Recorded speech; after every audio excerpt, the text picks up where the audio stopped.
Hello, hello. They need a mic check. Hey, she's coming. Check 1, 2, 3, 4. Check, check.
Good afternoon, everyone. Glad you can join us here on the News 8 Plus app, where we're going to give you an updated version of what we're expected to see later this afternoon and evening when it comes to the potential for severe weather. James Zahara here with me, of course, Morgan Strackbine, who is, we found out you're going to be officially in the Beast. I'm going to be driving. You're going to be doing the driving. I'm going to be doing the driving. We're going to have Peter in the back. Peter in the back, okay. Yep. And we'll be giving you guys updates. I think we're going to start towards, I think we're going to head towards Walcott.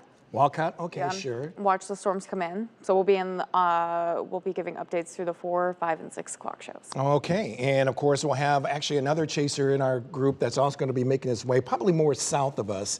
But it's all because of the conditions that we're looking at as we head later on this afternoon and going in the early evening. And if you joined Morgan as well as Andrew this morning, there has been a lot of upgrades going on as far as the risk values are concerned here locally, as well as what we can actually participate going into the late afternoon and early evening hours. So let's get kind of right into it, because this was the first change that we saw. I think it was updated right around, I think 11 o'clock or so. 11:30. 11:30 with the risk value that we're seeing here. And this covers pretty much the entire viewing area, with the exception of a couple of our counties way up into our north around Jones and Jackson. But still, it's pretty much a widespread of risk event that we're looking at, with the main threat being some damaging wind gusts and even some isolated tornadoes now. We have to kind of put that in the picture now. Yeah, and especially with the, we were watching, especially our in-house model. That's kind of the one that we really, really like using. This morning's run, I think, is the one that we've been following a lot closer. We had an update just before the 11 a.m. show, and it was trying to push in a lot more rain near noon, and I did not think that was going to happen. And so far, again, a pretty good line is looking like that's trying to form. Right. And along that leading edge, we get those quick, brief spin-ups. Right. So tornado is definitely going to be a threat here. But again, I think it's going to be the winds and a lot of rain that we need to also really watch out. We certainly had our fair share yesterday. If you didn't get a chance to go into Morgan's Facebook page, you were actually in downtown Moline, by the way. I was boots on the ground. in the much flooding. so. We're what, 2 or 4 inches of rain it fell, and Yeah. in an hour or so. It was quick. I didn't Yeah. even know. All of a sudden, I looked out the window and there was no more road. Oh, it was unbelievable. And it's rare to see that. I Yeah. mean, that was the thing. So let's kind of break this down even more for you. Like we mentioned about the risk values that we see here. Let's talk about the time. We're going to talk about the watch that has been issued for the area as well. Let's talk about the when. We're still looking at 4 to 9, and we're talking about the earliest 4 o'clock for areas well west of the river, our hometowns well east of the river. We're talking about maybe eastern Whiteside County, maybe Bureau County, maybe around 9 o'clock or so. Really, all modes of severe weather are in play here, including the possibility of flash flooding like we saw in many of our communities yesterday, where 3 to even over 5 inches of rain actually took place. So important during this time period to make sure you are receiving those alerts. Make sure that you have your Storm Track 8 app ready to go as well, fully charged, because in there you can be interactive with it, showing how the movement of these storms are taking place, how they've been taking place. Very good tool to have, certainly in these situations. I'm going to kind of skip a little bit here because I want to go ahead and show everyone the Tornado Watch that has been issued, came out, I believe, about an hour or so ago. And now we have where you see Yep. Waterloo, those storms are forming. That's where we have a severe thunderstorm watch. Offhand, I'm not sure the time, maybe about the Yeah. same time, maybe about, from now until maybe about 5 or 6, we'll probably say that. That's assuming, but we're going to focus on our area across Yeah. eastern Iowa and northwestern Illinois. That is until 8 p.m. Now, you can see there are a few of our counties that are not in this watch. Now, that could change eventually later on. So questions are going to come up certainly as to what time these storms are going to be popping up. We're going to be watching this area of activity develop along and south of this boundary, and combined with this area of low pressure riding along this boundary, you have that turning of the air from the surface aloft, and that brings in a possibility of seeing some supercells that may actually drop maybe a few brief isolated tornadoes. So that's our biggest concern. So time-wise around here, I would say for our far eastern viewing area, we may be talking about maybe 7 or 8 o'clock when those storms arrive. Along the river itself, we may be talking about 6, and then maybe 4 or 5 o'clock the farther west of our viewing area as you go. That looks pretty much on target. Yeah, I definitely agree with that. We're already starting to see, some of those little pop-ups in northern Missouri kind of starting to kind of ride along that boundary there. Yeah, you can see some of that activity now beginning to pop up right there and moving, pretty much getting into that watch area. So things are going to blossom really in the big way because we still have that same air mass that is so buoyant and so juicy. The same type of air mass that we had around here yesterday afternoon and evening, producing those flooding, drenching rainstorms that took place. And with all that rain coming down very heavily, it's the law of gravity here. It pushes that air, and with it, some of that air being pushed can be so intense it can cause some damage. And that's why we have that threat, not only for some the threat of tornadoes, but also when it comes to the possibility of some damaging winds. We can actually break this down as far as the wind damage is concerned. And this is very impressive, Morgan. We're seeing a 3 out of 5 risk of seeing that mainly around the southern 2/3 of our area. Yeah, so it's really no surprise that we did get this upgrade. I was almost kind of expecting it, especially heading into the 11 a.m. newscast. I was, we were starting to see the sun begin to peek out a little bit, and that just adds fuel to the fire, and we were already seeing a primed environment for these storms. So again, no surprise that we've been upgraded here. No surprise that it's mainly that wind damage. And again, isolated tornadoes are definitely going to be a possibility with that upgrade. Now, when it comes to the tornado threat, I want to move that all the way. that's Yeah. where you see that darker red. It's not as widespread as the wind threat. So again, I think the main tornado risk area is going to be along and south of I-80. That doesn't mean that we're not going to see tornadoes potentially north. It's basically everyone should be aware, Right. should be watching for any mode of severe weather. Right, for today. somewhere kind of in that area in particular where the best chance we could be seeing maybe a few tornadoes that could pop up.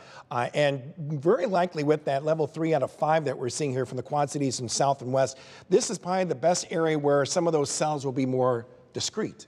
Yes. And so that's where we see that higher risk in areas near the Quad Cities and especially in southeastern Iowa than areas surrounding that. But as Morgan just mentioned, doesn't mean that you won't see any tornadoes. There still is a good possibility that some can still form outside of that level 3 risk as well. Let's talk more about that rain, because what we noticed from last night to today is the flood watch has now extended throughout our entire viewing area. Yeah, and that's no surprise there. Again, with yesterday's flooding, and we were getting reports even in Clinton of standing water on roads. It's not going to take much more rain to overwhelm the area. Right.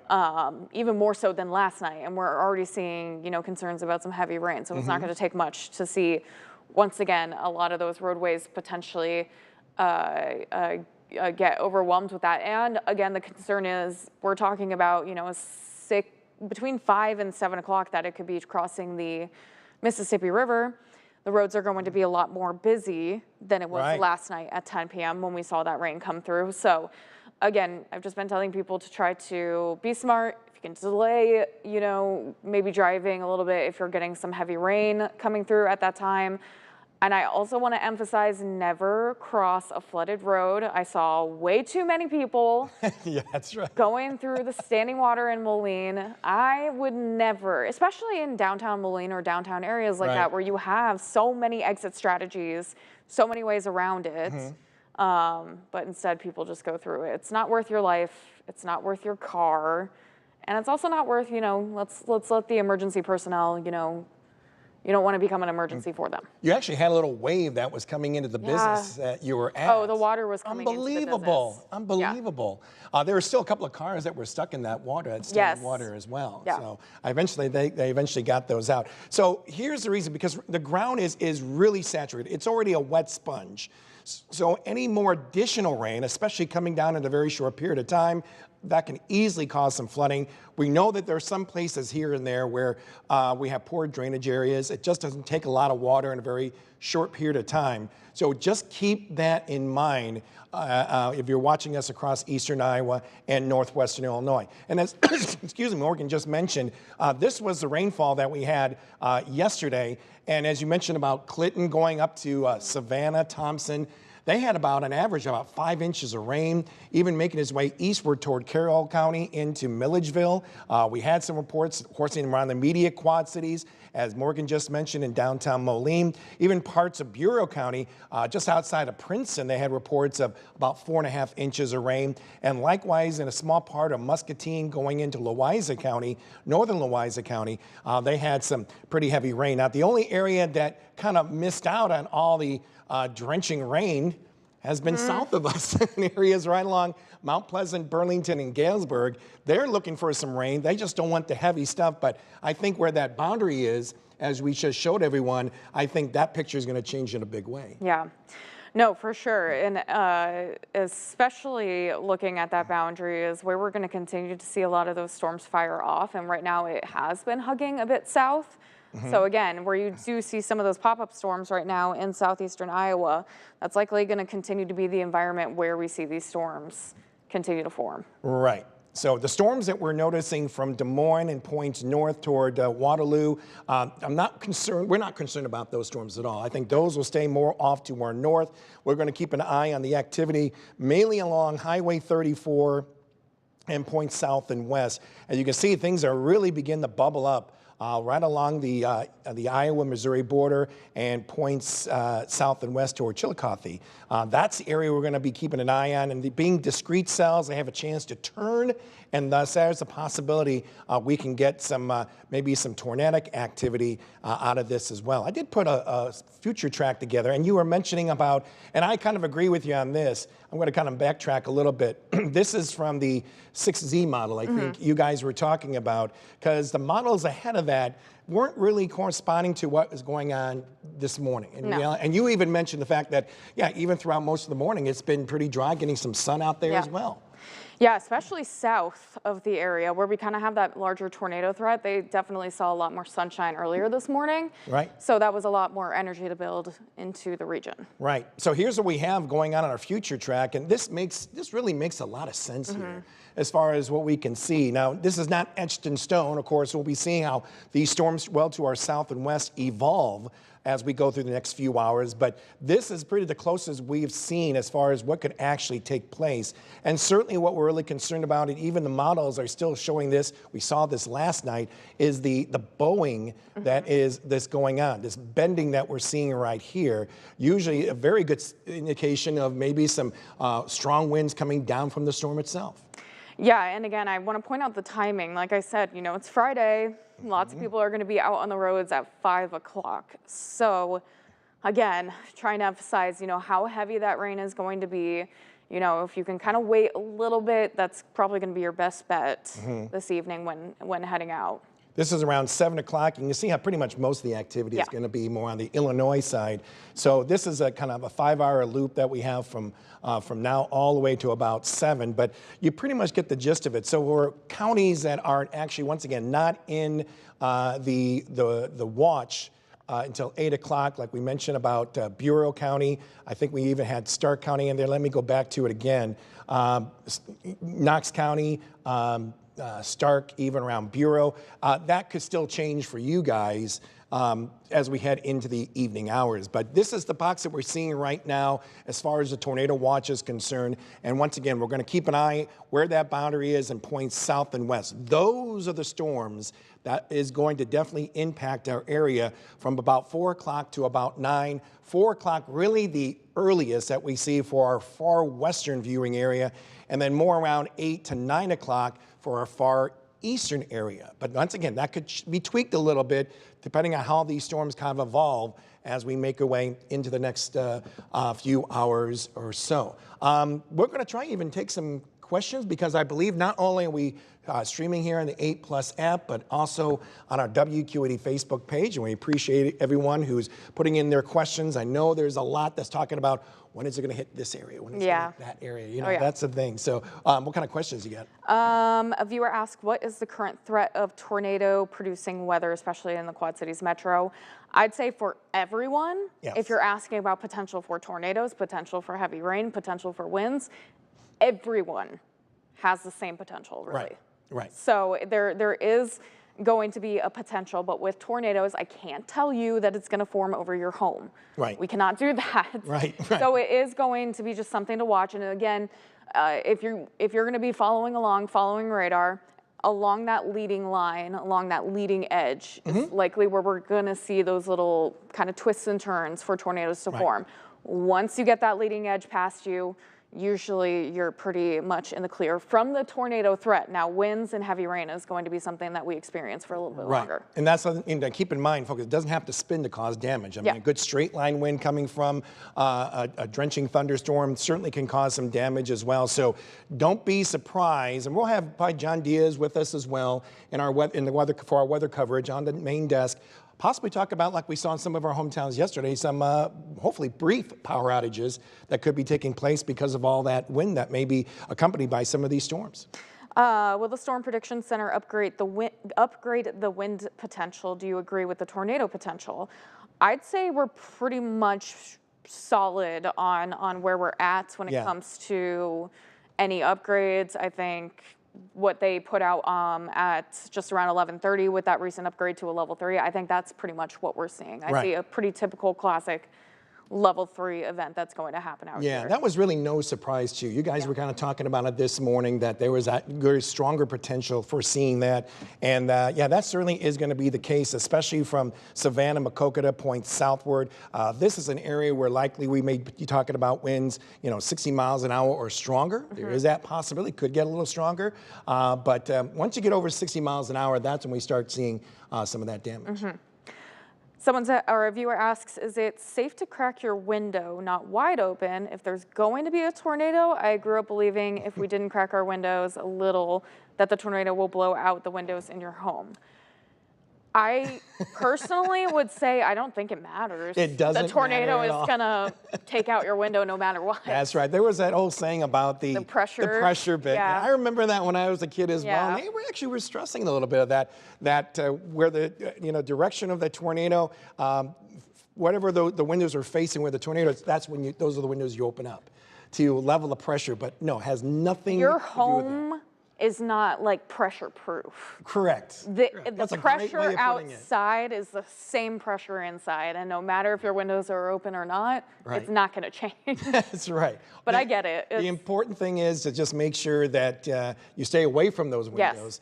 Get to a safe place as if there are any warnings that do happen to pop up in your hometown. So that's the important thing right there. Good point, yes. Somebody's looking about or asking what the CAPE is looking like. So CAPE is the energy Right. that storms use. And this morning when we were looking at it, we had some pretty high energy that we're working with. And I'm Yeah. sure we have it really building right now. Yeah, a lot of convective energy that's in play here. Nothing that's going to hold back these storms from really blossoming, and thus the reason why we have all modes of severe weather in play. I mean, we could be seeing some hail again, but really it's all about the wind we could be talking about here, and certainly the very heavy rain. Because once again, like yesterday, this air is really buoyant, and it's like a big old sponge, and we can squeeze that sponge real quickly, and thus you can get a lot of water in a very short period of time. Yeah, and Andrew was talking about it this morning. What we also look at is precipitable water, which Right. is basically saying how much water the atmosphere is capable of holding or even producing. And we're talking about precipitable water amounts of 2 inches plus. And when we get that, we know that there's like a lot of water potential in the atmosphere. Right, exactly. I mean, it was kind of the same too last night as well. So yeah, that's a good sign. We're going to get some pretty good rain out of these storms again. The good news is once we get through this wave, and things are looking pretty good going into the weekend. There could be maybe a stray shower later tomorrow. We got a boundary coming in tomorrow afternoon, but it's still trending dry really through most of Saturday, and Sunday looks fantastic. They just added another severe thunderstorm watch. Another severe thunderstorm watch in parts of Missouri and Kansas. We don't have to worry too much about that, but likely this is a watch that could be in effect until early evening as well. Yeah, you can see how quickly those storms are starting to fire off. I mean, that environment is getting primed. This is an interesting question. Yeah. How come, this is what David asks, how come we can't track a tornado, but we can track a hurricane? And hurricanes are so large, so big, we see them. Yes. They're happening. They're going to happen for several days. Tornadoes don't happen for several days. And like we said, we know when the environment is capable of producing them. Right. We just don't know why some storms produce them and why some don't. Yeah, we still question whether, how large they're going to be, how small they're going to be, the duration. That's always a big challenge. So that's what we have. That's a big difference between the two itself. And of course, it covers a very small, I was going to say the size. Area You're too. talking about a tornado is this big to a hurricane is this big. That's right. I mean, and you also have to keep in mind too that when it comes to tornadoes themselves, sometimes even on the radar, we have a hard time trying to find that circulation. And that's why, in these situations, especially this situation that we have coming in for the late afternoon, early evening, the best weather instrument you can have out there are your eyes. And that's why you're going to be going in the beast with Peter. Peter's all excited. He's all excited about getting the beast with you two and going out there and doing some serious chasing. Yeah, so we'll be going out and definitely watching those storms roll in, and then keeping an eye out on the flooding potential as well. I know we'll have even a couple more people around the area, some photographers that will be set up. I know somebody is going to go to downtown Moline, kind of where we were seeing the flooding last night, and be set up kind of in a higher ground area to see how those roads are looking. So we definitely are going to have lots of eyes on the ground. Not only that, we rely on reports, which I want to get to this one. It says, what would be the best way to send photos and videos to you? Perfect. I would say email, as our managing editor just says. Email is going to be the best way to get it quickest, because we're going to have, and I would say you want to send it to news@wqad.com. Right. If you send it just to that email, don't go through, you know, I know on the apps it's like send us an email. Not everyone in the newsroom will get it. If you just send an email to news@wqad.com, everyone will get it, and then that means we get multiple eyes on it, we get multiple people reviewing it, and we can show people those photos. Yeah, it's just going to be a lot quicker for us to get that picture, that video, let's say, or even your information to us much quicker so we can get it out to everyone out there as well. So that's kind of the key, that you have to have all those resources available in these situations to kind of get a good picture of not what is only happening now, but what we could actually see going into the future. There are a lot of questions that we have. Tyler asks, will these storms be moving very fast or slower? You know, that's a really, really good question. I would think that, you know, we may be talking about these storms moving around maybe 40 miles an hour. I think that's a safe I wouldn't say they're going to answer. be booking it. Right. Especially with the potential for flash flooding. Right. So we're talking about, you know, it's going to take some time to get those storms out. So we're likely going to see quite a, I think for me, it's typical storm speed. It's not slow and it's not fast. Right. I think when we talk about discrete cells, those are the ones I think will move a lot faster, because afterwards. Tornado warning. A tornado warning? Yeah. It just popped up. Yeah, right behind that boundary, or right behind that tornado watch until 8 p.m. You see it, the little pink? It's, oh, I see it. You got it. Yep, I see it. It's actually, no. We don't have to go on. I'll show everyone what we're talking about. It's not in our area, it's a good indicator that we're already starting to see that activity. But that's around Ottumwa itself, and it's moving toward the northeast, and likely will be, if it does kind of blossom even more, that has a lie toward Iowa City itself. Yeah. Okay. Iowa City, and then could have, but you know, it's what's happening with these initial discrete cells is they have much more potential to fire off a tornado. What's going to happen is these discrete cells are eventually going to form a line. Yeah, we call it kind of a linear effect. And that's where things kind of slow down, blossom, and that's where you're going to get a whole lot of rain. And more likely with that rain, better chance of even seeing some pretty good wind. But we can't rule out, like we saw last night, some of these, the leading edge of it producing these little couplets, these little brief spin-ups. So that's what we could potentially be seeing going into the late afternoon, but especially going to the early evening hours once they cross parts of southeastern Iowa, going across into northwestern Illinois. So that's a tornado warning for Ottumwa, well west of our viewing area.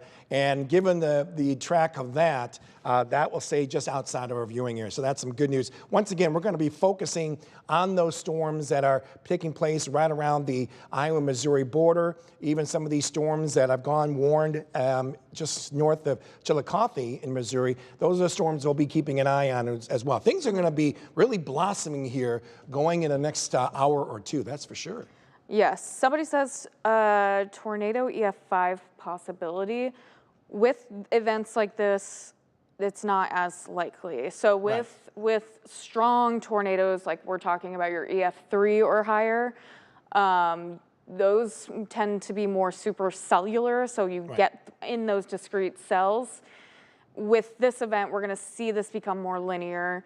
And with those linear events, and especially with the wind and the heavy rain and all that stuff, it kind of chokes out the rotation a little bit sooner, makes it broader a little more. So usually we're seeing weaker tornadoes, usually not on the ground for too long. Right, it kind of chokes away the inflow going into that line of storms that we see. So no, not really anticipating anything like that, but certainly some, definitely some spin-ups, and it doesn't take much for a brief spin-up to cause enough damage to climb its way on the scale itself, on the EF scale itself. So that's something we'll definitely be watching as well. But no question, we're in a situation where we could be talking about some damage in a small part of our area, some isolated activity, brief power outages. There could be some tree limbs that could come down with the potential for seeing some of these strong winds going into the next few hours or so. So that's kind of what we're watching right now. But right now, though, everything is all quiet around here. If you've been outside, it is warm, it is humid, and I know that those dew point temperatures are right back in those lower 70s. But you can see when it comes to our area, everything's pretty quiet. Right now we've got plenty of 80s, few clouds rolling in, not holding back those temperatures. but it really doesn't matter when it comes to the clouds that we're kind of seeing right here. The dynamics are already in place. The level of instability is in place. As you mentioned, Morgan, the level of convective energy is definitely in place across our entire area. So all the elements are there for some severe weather to take place across most of our towns around eastern Iowa and northwestern Illinois. So the question is, who's going to be impacted the most? Where is that possible maybe damage going to be taking place? That's a lot of questions that always those are the questions that we always see no matter what time we do any type of this coverage. I know, and I'm going through these questions. I am saying, I'm just avoiding everyone saying, when is it going to hit my town? Right. So if you're on the Iowa side, I'd say 4 to 6 o'clock. If you're on the Illinois side, 6 to 8 o'clock. Right, right. I'm going to actually get the future track up again here, because this is the model like you guys were talking about this morning, which I believe too is probably the prime model that we have here. And I'll stop the clock here. This is around 3 o'clock, and the stuff that we just showed you off to our south and west, that's going to be bubbling pretty quickly. And then as we get to, I'm going to stop at about 5 o'clock. And that makes a lot of sense there. I think anything really west of the river, 4, 5 o'clock that we're looking at. And you even mentioned too about, it's rare to see this, but we're even getting some of the contours here, the color around Tipton. It's not etched in stone, but it's getting an indication that we could get, once again, some extremely heavy rain out of this. Yes, and that's definitely going to be a possibility. And what Andrew was even talking about is, how wide the line is. It's not a quick little skinny line that we see a lot of times. It's very wide. So again, once you get through that leading edge, the tornado threat starts to go down. But then you're going to be dealing with a lot of heavy rainfall, and it's not going to lighten up quick. It's likely going to be a good hour that you're experiencing some pretty good rain. Right, right. And then this is around 6 o'clock or so, just getting across the river itself. We go to about 7. And you can see how most of the activity is going to be pretty much along and east of the river. And then as we get later after that, that system will continue to make its way off to the north and east. So anything that could be intense may be taking place in our far eastern viewing area between 7 and 8 o'clock, we'll say. And then after that, I think the threat is going to be over with, where it's going to be, your run-of-the-mill showers and thunderstorms. Still maybe a little heavy rain here and there. But I think the best time period is between 4 and 7, 4 and 8 from west to east across our area. Yeah. And again, once we get to around 8, 9 o'clock, at least the severe weather threat most likely is going to dwindle down. But you're just dealing with the heavy rain and maybe even some gusty winds still at that time. Jeff asks, what if we live in a trailer and have no shelter close by? I would say, best case scenario for people who don't have that access to a shelter nearby, if you have a family member or friend that you can just go visit for the evening, that's probably going to be your best bet. Right. Right. You certainly don't want to be in a trailer. Bottom line, you don't want to be in a trailer. I never recommend it during any severe weather. Right. Yeah. Maybe a nice sturdy building somewhere, at a shopping center or something like that. But, when you get to the evening hours and such, any family or friends that you may know, that would be a good place. A nice sturdy building is the best place to be, but certainly a place that has, a safe area, basement, a closet or whatever. You want to put as many walls between you and the storms itself. So that's kind of the basic rule that we have. If you do happen to live in a trailer, last place you want to be. And we can take a couple of more questions. Yeah, a couple more questions before we'll leave. Oh, I see a lot of people asking about, could this be a derecho event? Again, that's another one of those things that we can't really forecast because you can't call a storm a derecho until it hits derecho criteria. Right. Certain amount of miles I it has to go. don't think that this is going to be a derecho event. Correct. I really don't think so either. I think, but you're going to still get that wind. Yes. Some of our hometowns, not all, some of our hometowns will get some pretty intense wind gusts. And like we mentioned about the fact that we could be seeing some brief spin-ups as well. So yes.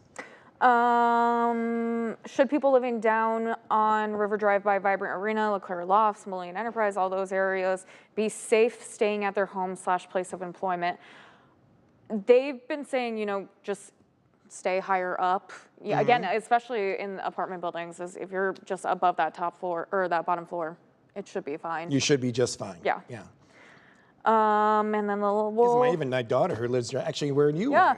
are, like she was curious about all this rain and wind that was going on. We're going to be she's seeing luckily again. a little bit more higher up. Yes. Yeah. So She was kind of shocked with all that rain that was coming down. it was downtown Milwaukee. crazy.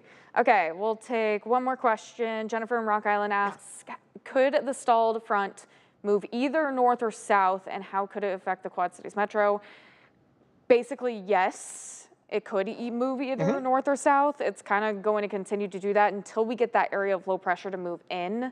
Right. And then that's kind of where we're going to start to see the behind the system move in. So Right. yes, it can. And then again, how it's going to affect the area, it's going to affect everyone the same way today. Everyone needs to be on guard for tornadoes. Everyone needs to be on guard for wind, heavy rain, frequent lightning, all Right. of that. And of course, we'll make sure that we give you the best coverage we can right here on the 8+ app. Of course, we will very likely be giving you more of that coverage here on this streaming channel. And of course, any warnings that do happen to pop up, they'll be coming on the bottom of your screen, especially any tornado warnings that do happen to pop up in our viewing area. That's where we're going to break into coverage and make sure that the threat is all said and done if those warnings, those tornado warnings do happen to pop up. But even if there are not any tornado warnings, if we have, of course, I'm trying to give the breakdown here. Severe thunderstorm warnings that may be widely scattered. You know, we're going to go to the 8+ app. Okay, so it's going to be pretty much some nonstop severe weather coverage until the threat is all said and done. So once again, you're going to be in the beast with Peter. Andrew is coming in. I believe Yes. he's probably in a slight REM stage right now, Yeah. getting a little bit of a Yeah, nap. sent him home to make sure he rests up. You Yes. gave him one of these. Get some sleep. Yes. Because he'll be with me going in the evening hours. I'll be on the green screen. He'll be at the weather desk. We'll have John on the anchor desk as well. Of course, we'll have other reporters out and about. We are covering you from left to right, from west to east across your area. And we are definitely ready when it comes to this potential severe weather event. Thank you so much for joining us. On behalf of Morgan and myself, we will talk to you later. Continue with us and watch free now on the 8+ app everywhere you stream.